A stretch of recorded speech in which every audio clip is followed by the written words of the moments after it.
Habíamos terminado ya de ver esta parte del flujo uniforme. Y nos quedaba por ver lo que es diseño.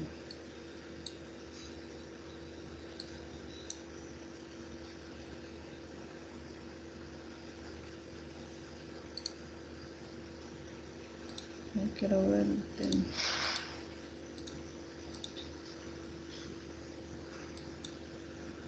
Okay.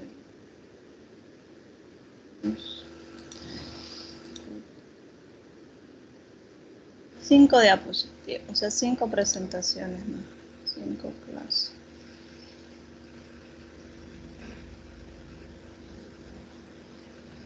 Nos da cabalito hasta antes de su parcial.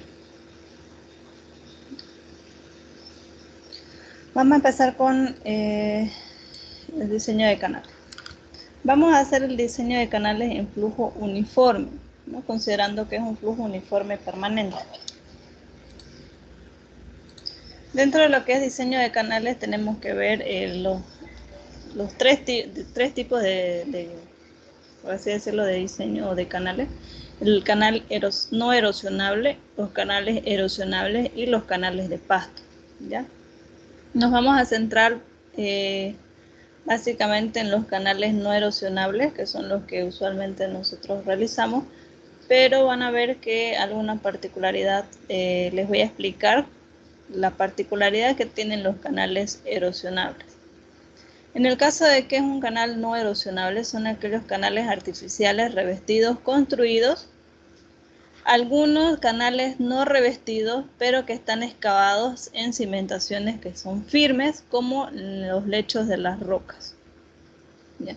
Entonces, los canales no erosionables son todos aquellos canales que como ingenieros civiles nosotros diseñamos y desarrollamos, ¿no? Y estamos también presentes en la etapa de construcción. Como diseñadores simplemente calculamos las dimensiones del canal artificial, o sea, un canal no erosionable, mediante una ecuación de flujo uniforme. Esa es nuestra parte como diseñador. Luego se decide acerca de las dimensiones finales en base a la eficiencia hidráulica o una sección óptima para aspectos prácticos, constructivos y económicos. Entonces, primeramente, nosotros como diseñadores de un canal de drenaje o cualquier otro tipo de canal artificial, lo realizamos mediante una ecuación de flujo uniforme, como flujo uniforme permanente. Y luego, una vez que tenemos ese primer diseño, prediseño, definimos las dimensiones finales en base a si yo quiero tener una eficiencia hidráulica en ese canal o tener una sección óptima, o también tengo que ver la parte de topografía, el relieve, los desniveles, el aspecto práctico en cuanto al tipo de construcción, si el material que he elegido para el diseño es óptimo para ese canal en cuanto a la etapa constructiva, y obviamente también tenemos que ver la parte económica de ese diseño del canal. No puedo elegir un material o las dimensiones y hacer un canal con dimensiones grandes para un flujo pequeño no es viable económicamente, ni mucho menos quizá para una sección o una eficiencia hidráulica. Entonces esos aspectos tienen que tomar en cuenta. Igual, igual se toma en cuenta la parte constructiva, ¿no? Dentro de todos esos aspectos, por lo tanto, tenemos que ver lo que es el material del revestimiento, dentro de lo que es el diseño. En el material y el revestimiento tenemos que observar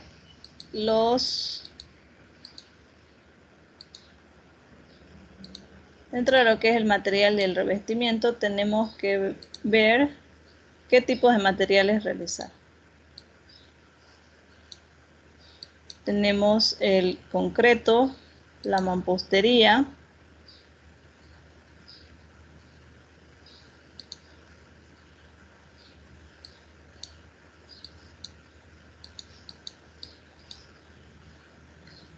acero, hierro fundido, madera, vidrio, plástico, etcétera, ¿no? Cualquier otro tipo de material que sea necesario o que yo requiera o tal vez yo crea necesario que deba implementarse en ese canal.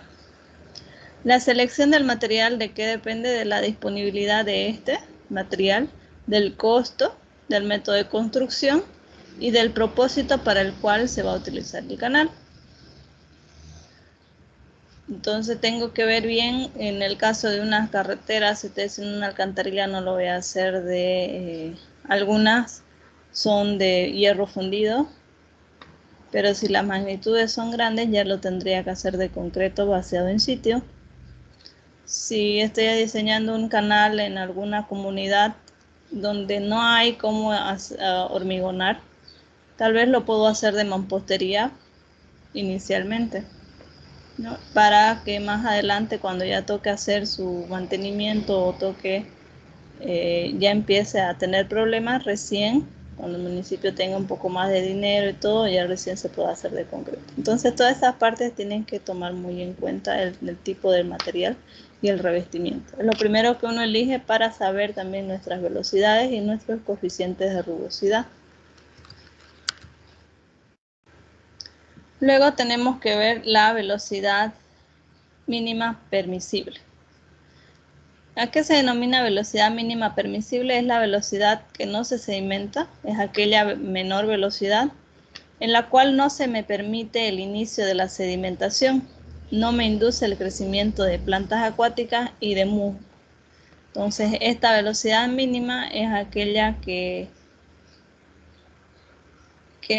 no permite que se experimente la sedimentación en el canal. Si yo no tomo en cuenta esta velocidad, voy a hacer que la sedimentación y los sedimentos o las partículas de tierra que vaya arrastrando a lo largo del canal, en algún momento se vaya a hacer amontonar, a sedimentar, y eso va a causar un obstáculo a la hora cuando necesite que el canal pueda trabajar correctamente, al igual que las plantas y el musgo, ¿no? Entonces la velocidad mínima permisible varía de 0.61 a 0.91 metros sobre segundo cuando tenemos un porcentaje de limos pequeño. Y este tipo de velocidad no debe ser inferior a 0.76 metros sobre segundo para prevenir el crecimiento de vegetación y disminuir la capacidad de transporte. Entonces, si bien en el primer rango está de 0.61 a 0.91 en un rango medio, si yo quiero prevenir el crecimiento de vegetación y tal vez disminuir un poco la capacidad de transporte, no debería ser inferior a 0.76.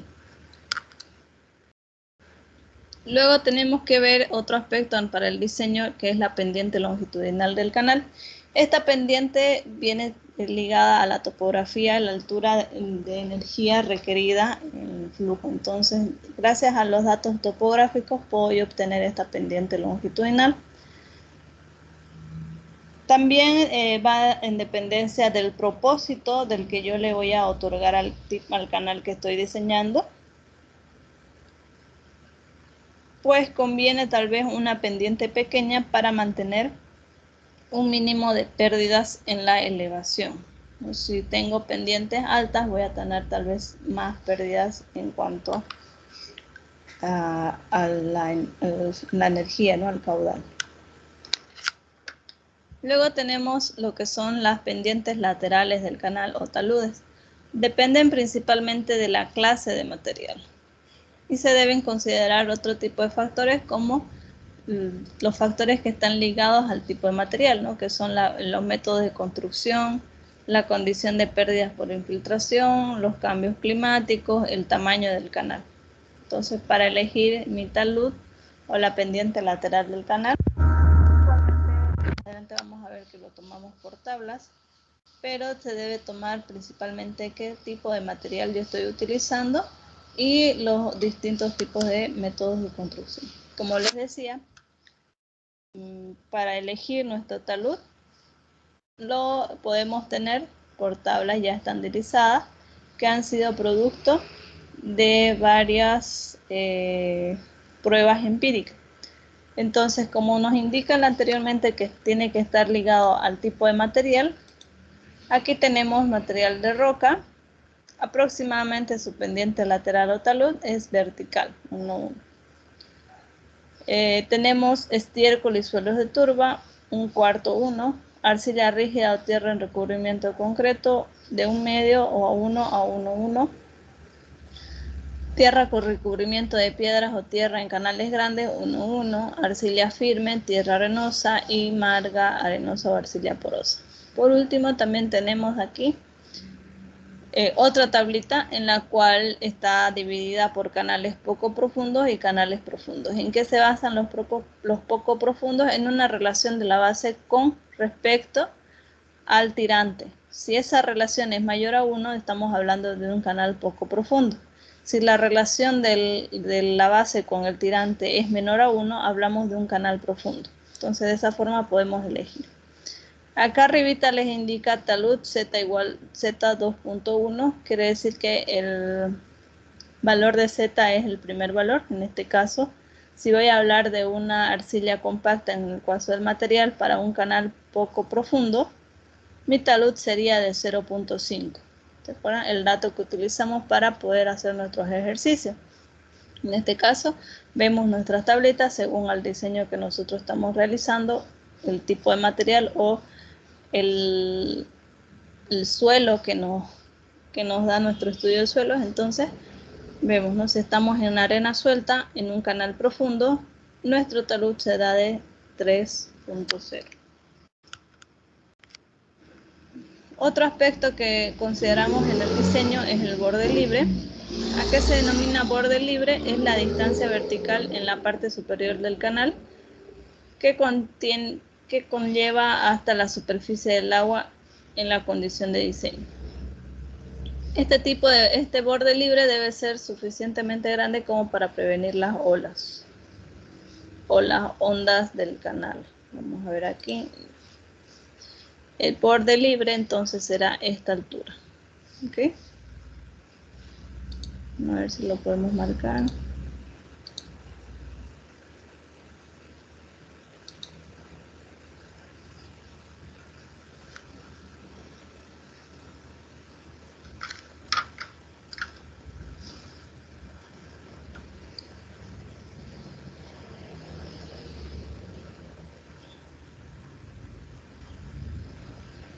¿Hasta aquí tuvieran alguna consulta? Mientras cargaría.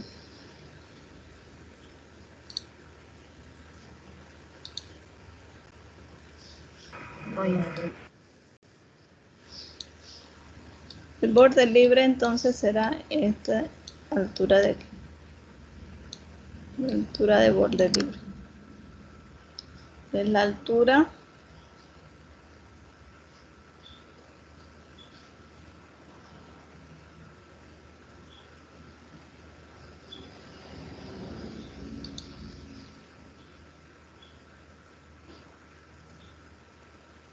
bien, acá lo podemos ver mejor.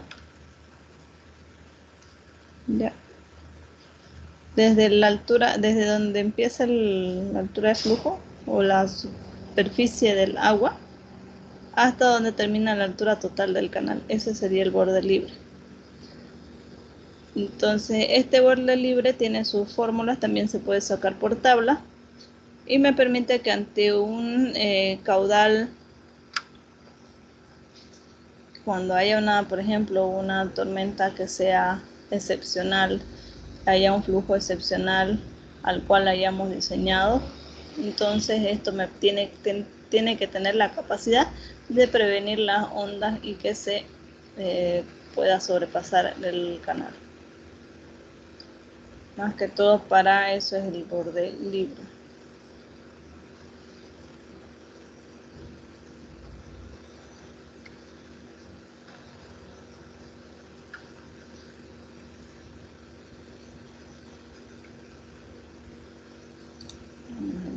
Entonces,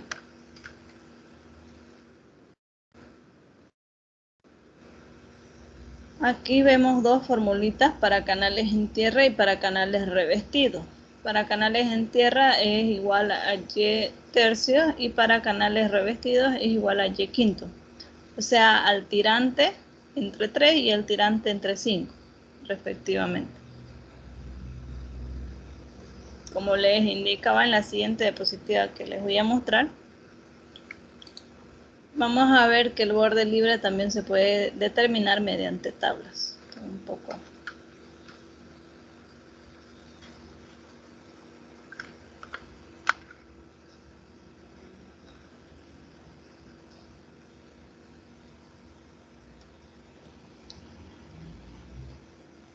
Bien.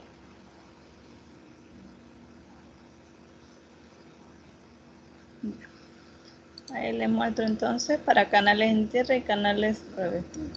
La siguiente está el borde libre en relación al caudal. Entonces esto me puede permitir calcular el borde libre en función del caudal otorgado mediante o requerido que se requiere dirigir en el canal. Entonces si mi caudal es menor a 0.50 metros sobre segundo, metros cúbicos sobre segundo, el borde libre será de 0.30 metros. Para canales que tengan mayores a 0.50 metros sobre segundo, el borde libre será de 0.40. Puedo utilizar esta tabla, puedo utilizar esta otra, que también está en función del caudal, pero ya tengo de otros tipos de rangos, de 0.05 a 0.25, para canales revestidos o sin revestir. O sea, que tengan material y que no tengan material, ¿no? Y en caso de que fuera un canal mayor a 1 metro cúbico sobre segundo, entonces, y fuera un canal sin revestir, el borde libre sería de 60 centímetros o 0.60 metros. Y también tenemos en función o en relación al ancho de la solera, o sea, la base. Si el ancho de la solera es de 0,80 a 1,50 metros, mi borde libre entonces puede llegar a ser a 0,50. Puedo ponerlo en el diseño que sea de 0,150. Entonces tenemos estas dos formas de encontrar el borde libre, ya sea por fórmula en relación al tirante o por tablas que estén en relación al caudal y al ancho de la solera.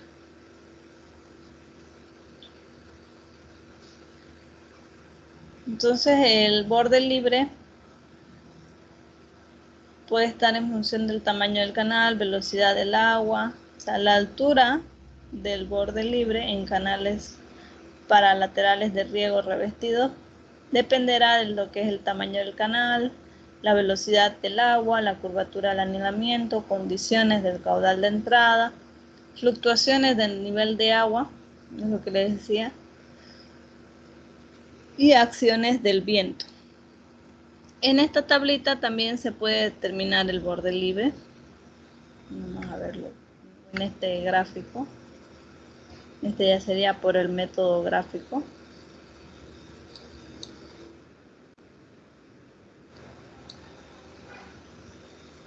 Aquí. Fíjense que aquí tenemos una curva que dice altura del borde libre. Entonces, altura en metros, ¿no? Y el caudal en función del caudal. Acá tenemos altura del revestimiento por forma de la superficie libre del agua. Por encima, altura del revestimiento por encima de la superficie libre del agua, que sería H sub R. Y tendríamos borde libre, que es aquí. Si yo voy en función del caudal, de la altura Y o la altura total del canal, puedo determinar esos dos valores.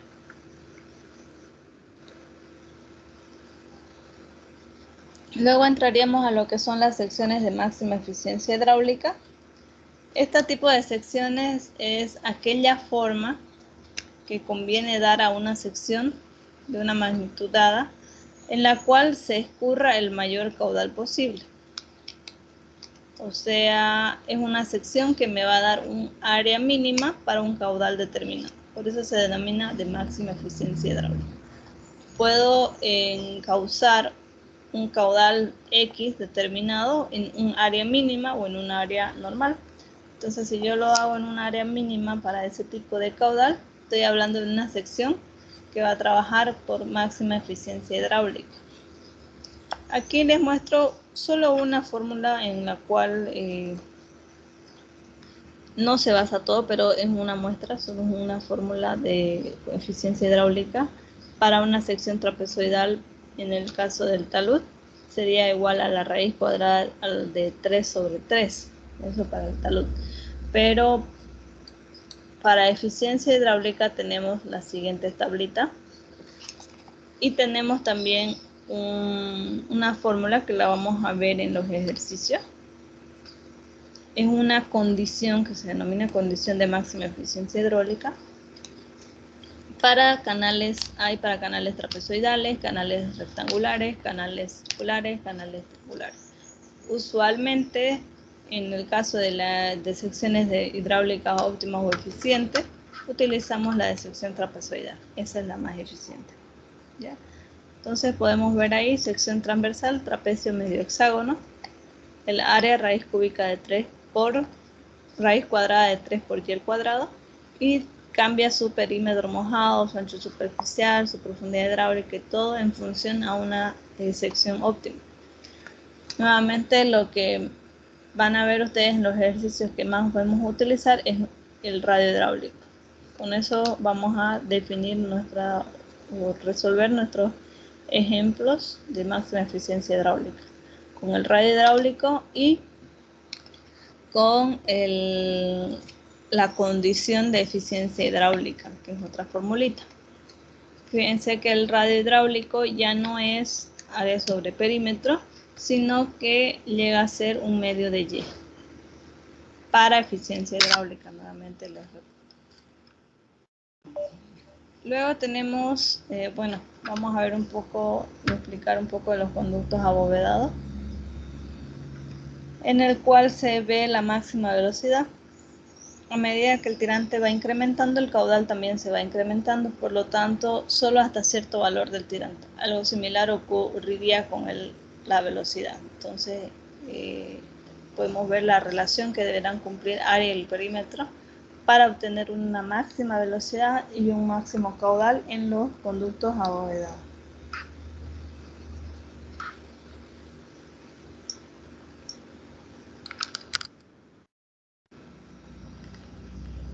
Otro aspecto que se ve, básicamente este aspecto de mínima infiltración, se ve en los canales erosionables, pero podemos también analizarlo para los canales erosionables, no erosionables. Entonces, una relación intermedia entre una sección de máxima eficiencia y mínima infiltración sería la relación que vemos ahorita en pantalla, B sobre Y igual a 3 tangente del tita sobre 2. Ya, es un tema un poquito más amplio, no solo la diapositiva que estoy presentando, pero si quisieran leerlo un poco más, pueden leerlo en el PDF que les voy a enviar. Ahí está más explicado esta parte de secciones de mínima infiltración.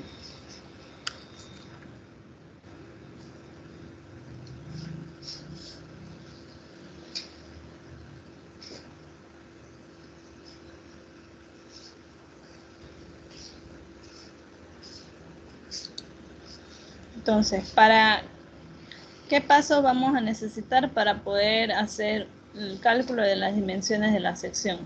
Y el cálculo de las dimensiones de la sección obviamente sería el diseño de la sección. Entonces, primero tenemos que recolectar toda la información necesaria. Estimar nuestro coeficiente de rugosidad. Para estimar nuestro coeficiente de rugosidad, primero tendré que determinar con qué material voy a diseñar mi canal. Y mi estimación del coeficiente de rugosidad lo puedo hacer por los pasos anteriores que hemos visto, la anterior clase, la anterior diapositiva. Puedo estimar N con el método o con el procedimiento anterior en el que teníamos varios factores. Luego puedo estimar N mediante la expertise o la experiencia. Puedo estimar N por tabla. Esas serían las tres. Y luego tendría que seleccionar mi pendiente S que sale de la parte de topografía. Una vez que tenga esos datos, recién puedo encontrar lo que es mi factor de sección. Y tengo que sustituir en la ecuación del punto 2 las expresiones del área y del radio hidráulico obtenidas en la tabla de relaciones geométricas de secciones transversales, ¿no? O sea, poner o calcular aparte si quieren área y radio hidráulico en función a la tabla que hemos visto en el primer parcial. En función de eso recién resolver o encontrar el tirante, ¿no? El Y.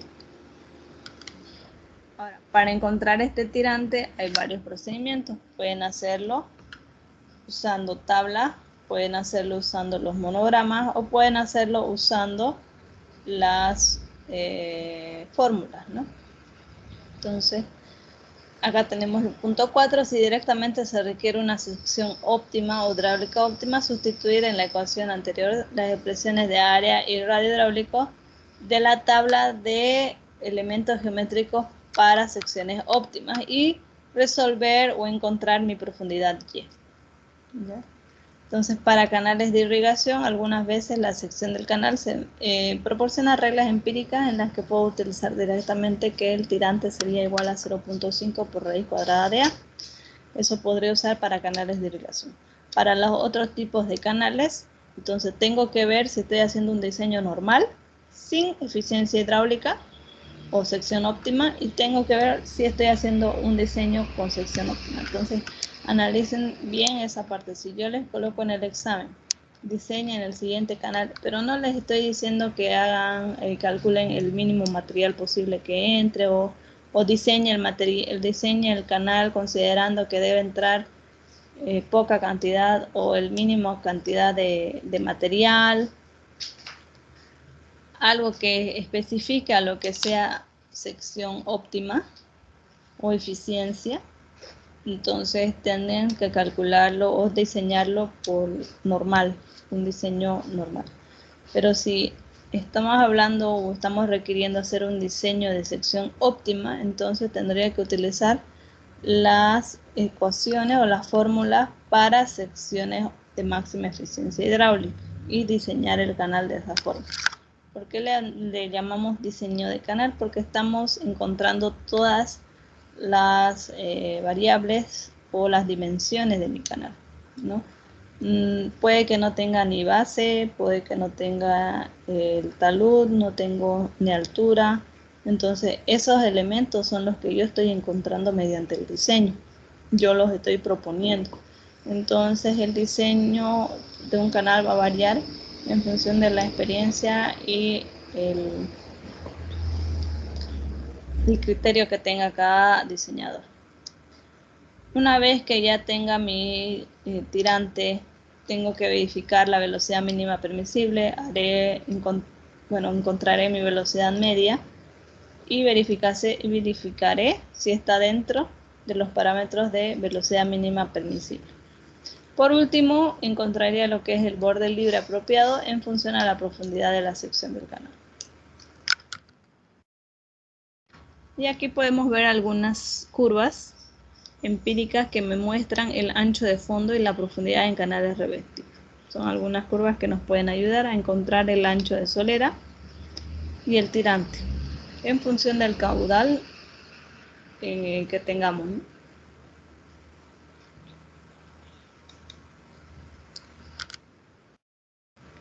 Ahora, un canal erosionable. Los canales erosionables son aquellos que se socavan pero no se sedimentan. Y para un canal erosionable tenemos dos tipos de métodos para su diseño. Tenemos el método de la velocidad permisible y luego tenemos el método de la fuerza atractiva. El método de la velocidad permisible básicamente se basa en que no tenga que exceder esa velocidad, ¿no? La velocidad máxima permisible o no erosionable, la que no me va a erosionar el canal, es la mayor velocidad promedio que no me va a causar esa erosión. Esta velocidad es muy incierta y variable y estimada con base en experiencia y criterio. Entonces, Fortier y Scooby publicaron una conocida tabla de velocidades permisibles en canales.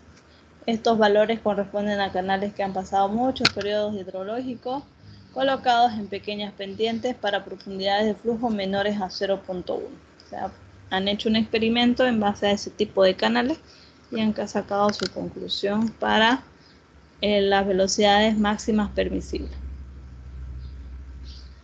Tenemos velocidades máximas permisibles para canales rectos con pendientes pequeñas.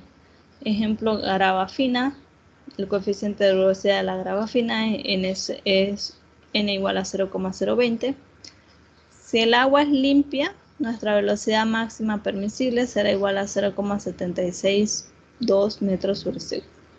Y su fuerza atractiva o su tensión será igual a 3.58 newton sobre metro cuadrado. Su fuerza atractiva. Eso es para ambos casos, para ambos métodos.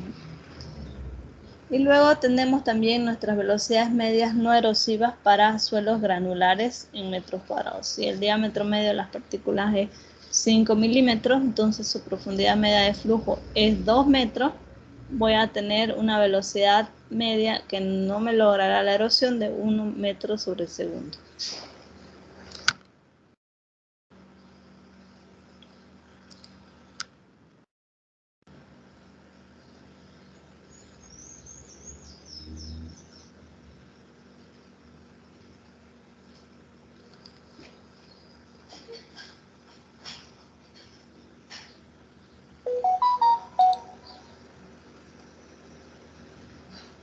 En el caso de los suelos, como estamos hablando de canales erosionables que no tienen revestimiento, velocidades no erosivas para suelos. Depende del tipo de suelo y el tamaño de las partículas. La profundidad del agua, tenemos su velocidad. Siempre están ligados a esos tres aspectos. El tamaño de las partículas y la profundidad del agua estimada.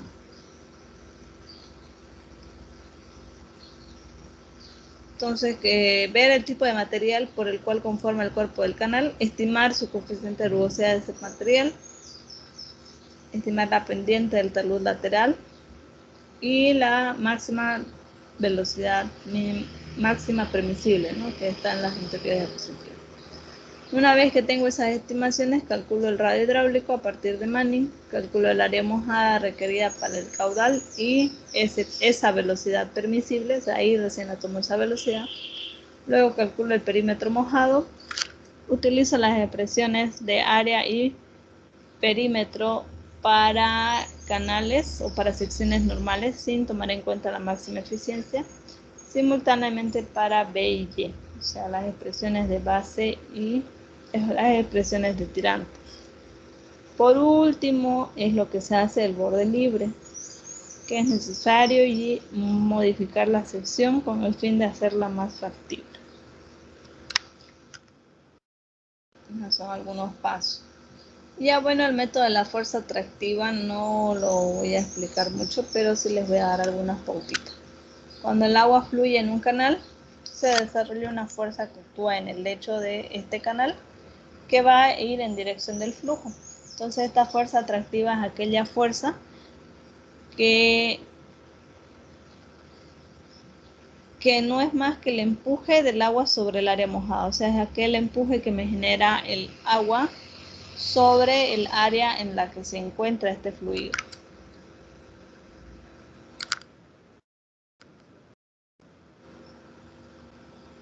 Para el cálculo mediante el método de la fuerza atractiva, voy a seleccionar una sección de canal aproximada mediante diseño para determinar esos tipos de propiedades. Y el diseñador investiga la sección mediante un análisis de fuerza atractiva.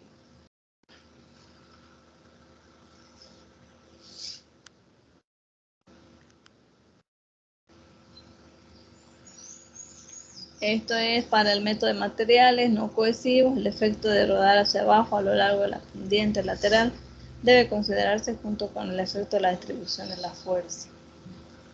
Para los materiales cohesivos, el efecto es insignificante y el efecto de esta distribución de fuerza atractiva constituye un criterio suficiente. Entonces, esto más que todo son consideraciones que deben tener ustedes si es que quieren diseñar un canal por el método de la fuerza atractiva. Luego tendríamos los canales de pasto. Es un método común empleado para producir flujos intermitentes en cuanto a las irrigaciones y controlar la erosión en áreas agrícolas. Usualmente utilizado para sembradíos. Estos canales de pasto se consideran como canales revestidos, solamente que están exclusivamente revestidos de pasto. No son ni erosionables ni revestidos con materiales, otro tipo de material como mampostería, piedra, vidrio, madera, etc., sino que son revestidos propiamente con pasto. Por lo general no pueden aguantar inundaciones que sean prolongadas y largas, ya sea por la naturaleza de la vegetación y del pasto. El coeficiente de rugosidad de Manning está en función de la velocidad del promedio del radio hidráulico y el tipo de vegetación. Entonces, para yo determinar mi coeficiente de Manning, deberé saber qué tipo de vegetaciones. No crean que el pasto es uno solo, hay varios tipos de pasto. Entonces, la N puede representarse por curvas empíricas para ciertos grados de retraso. Por ejemplo, acá tengo algunos coeficientes N. En cuanto a cubiertas, tenemos inciso A, inciso B, algunos tipos de pasto. Pasto alpiste, pasto gramo suave, pertucha alta, grama. Aquí seguimos con los tipos de pasto, ¿no? Y luego vemos las curvas experimentales que salen del producto de la velocidad por el radio hidráulico y el tirante. Entonces por eso le llama curva N bar BR experimental. Entonces por un lado tenemos nuestro coeficiente de Manning normal de acuerdo al material y por otro lado la velocidad multiplicada con el radio hidráulico. Si aparte tuviera yo el dato de cuál es el radio hidráulico de esa sección, entonces podría calcular su velocidad. Ahí tenemos en función de las categorías A, B, C, D, E. Esas categorías A, B, C, D, E son también las mismas categorías que están o los tipos de clases que están en la tabla al lado izquierdo. A, B, C, D, E. Estos canales de pasto, la elección del tipo de pasto que van a usar para hacerle el revestimiento dependen del clima y de las condiciones del suelo.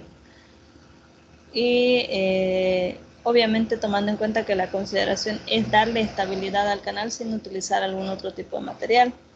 Entonces la tabla siguiente me puede resumir quizás algunas recomendaciones sobre las velocidades que son permitidas para varios tipos de cubierta.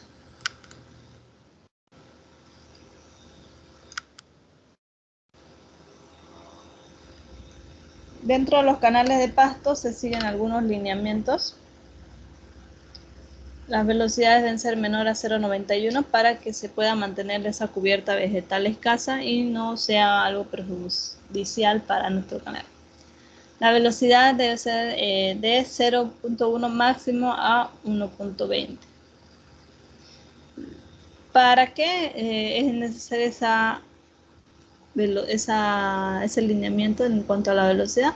Para ver el tipo de vegetación establecida por la siembra. Luego tenemos si la velocidad varía de 1,2 a 1,5, el césped se puede desarrollar rápidamente. Si la velocidad varía de 1,5 a 1,5 o más, el césped es de buena calidad. Si la velocidad varía de 1,8 a 2,1 metros sobre segundo, son condiciones especiales. En este caso, para lo que son diseños de pastos, se procede en 2 etapas. Voy a suponer las dimensiones pertinentes con la suposición de un alto grado de retraso. Por ejemplo, acá vamos a ver en la siguiente tabla un procedimiento recomendado, donde se supone que la pendiente del canal, la forma y el tipo de pasto y el caudal del diseño se establecieron previos al inicio del proceso. Saqué algunos pasos que les puedan servir para cuando necesiten ubicarse en el diseño de canales.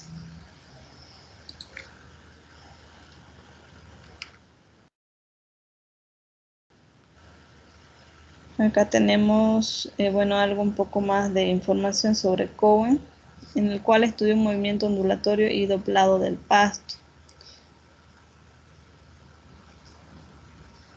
Tenemos que tomar en cuenta que cuando revestimos de pasto también vamos a ver que el pasto no es como el hormigón que se va a mantener así en su lugar.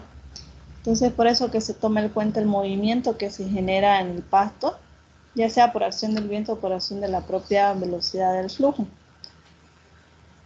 Sería uno para pasto recto y otro para pasto ondulante. También tenemos otro para pasto caído o doblado. Entonces, si la n del coeficiente de Manning estaba en función de la rugosidad, para los regímenes de flujo en pasto recto y ondulante,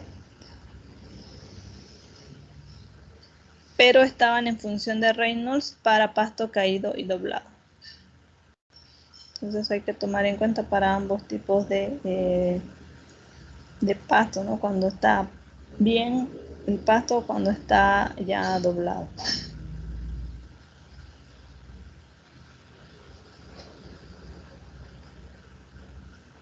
Y luego tenemos a Phelps en 1970, en el cual examinó los efectos de la densidad de vegetación y el tirante. O sea, necesito ver si me va a afectar que el pasto que he colocado de revestimiento crezca por demás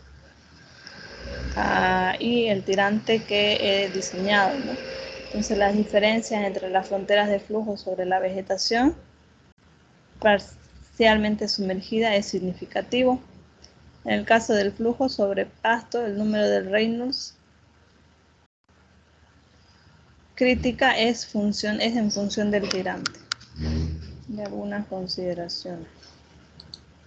No nos va a dar tiempo para diseñar canales de pasto, pero sí se los puse la información para que ustedes vean que también tiene su proceso de diseño. Lo que más vamos a hacer es el diseño de un canal revestido, que sería un canal no erosionable. ¿Alguna consulta hasta el momento?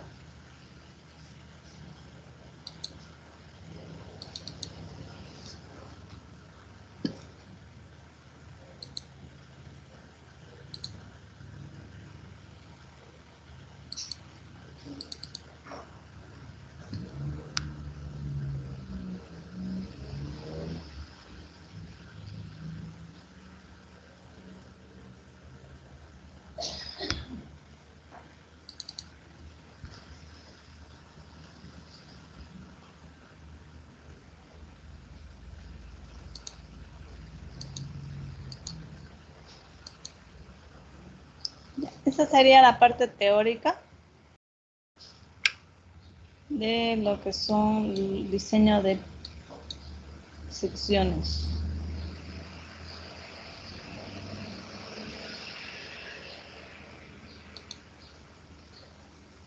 Esta parte práctica, entonces, de toda la teoría que hemos visto, ha sido secciones que son compuestas, secciones de máxima eficiencia hidráulica, ejercicios con tirante equivalente, con N equivalente, y el diseño de canales.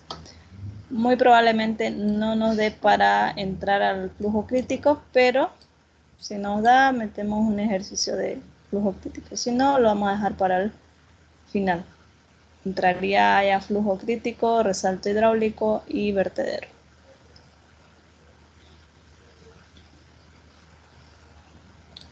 Aquí lo voy a limpiar un poco la pantalla para que puedan anotárselo el ejercicio.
El siguiente ejercicio es de una sección compuesta. Representa la forma aproximada de un canal de corriente natural. O sea, un canal natural puede tener la siguiente forma. Con diques construidos en cualquiera de los lados. Estos que están laterales a los costados se denominan diques laterales, no diques laterales. El canal es de tierra. Ahí tenemos su coeficiente de rugosidad, n igual a 0,04. Y me dice si la pendiente del canal es 0,00015, determinar el gasto normal para los tirantes de 3 pies y 6 pies. Quiere decir que tengo que calcular, fíjense bien, dice tirantes de 3 pies y 6 pies. 6 pies. ¿Número de ejercicio, ingeniera? Ejercicio 4 tengo. Del segundo parcial. Creo. Nótenlo como ejercicio 4. De la parte 2. A ver, hemos visto los otros. 18.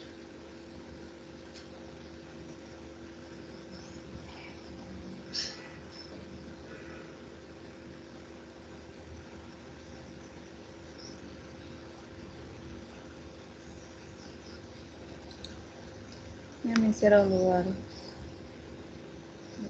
Después reviso.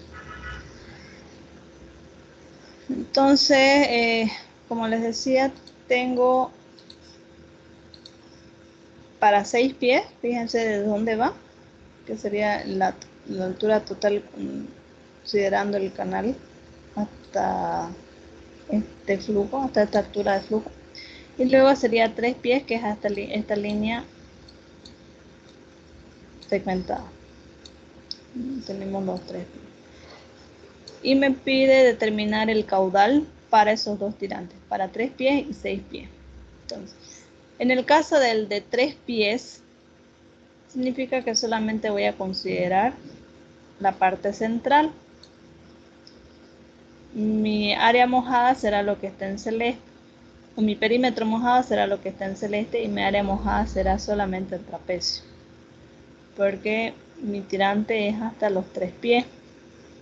Acá está el talud para esta lateral, 1, 1, quiere decir que Z es igual a 1. Ahora dice para 6 pies, ya consideraría todo como, en el caso de 6 pies tendría que considerar que es una sección compuesta, ¿no? Entonces ya lo dividiría en 2 partes y ya no sería 3 pies, sino sería 4 pies la primera parte y la segunda parte sería el resto, que serían 2 pies. Si lo denominan así como está ahorita en la pantalla, en 2 partes. La parte 1 lo que está en celeste y la parte 2 lo que está en amarillo. Eso para el tirante de 6 pies, para calcular el caudal en 6 pies. Luego están los otros datos, que serían 0,04 el coeficiente de rugosidad, la pendiente longitudinal, aquí están los dos tirantes, y el talud sería igual a 1. Traten de hacerlo, y bueno, vamos a ir viendo hasta las 6. Ese ejercicio nos va a dar para hacer hoy día.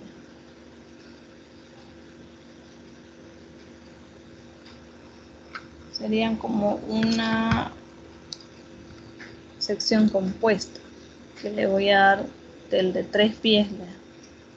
Coloco el de 3 pies, fíjense, simplemente calculo el área del trapecio. Base por altura por ZY cuadrado. B por Y más ZY cuadrado. La base son 12 pies.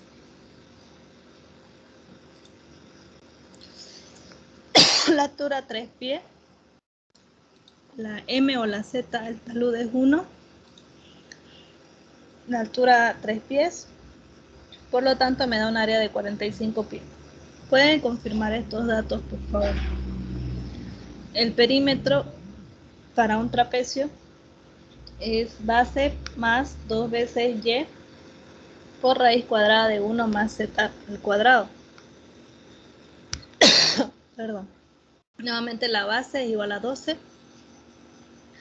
más 2 veces Y, que sería 3. En este caso estoy trabajando con el tirante de 3 pies, por raíz cuadrada de 1 más Z o M es igual a 1, que es el talud horizontal. Por lo tanto me da un perímetro de 20.485 pies. Calculo radio hidráulico, área perímetro, y con todos esos valores de área, perímetro, radio hidráulico, ya tengo la pendiente, tengo el coeficiente de rugosidad, simplemente reemplazo en la fórmula o ecuación de Manning para calcular el caudal. Lo mismo tienen que hacer para calcular el caudal de del tirante de 6 pies. Eso ya se los dejo a ustedes. Trabajan como sección compuesta. Si tienen alguna duda, me avisan para despejar.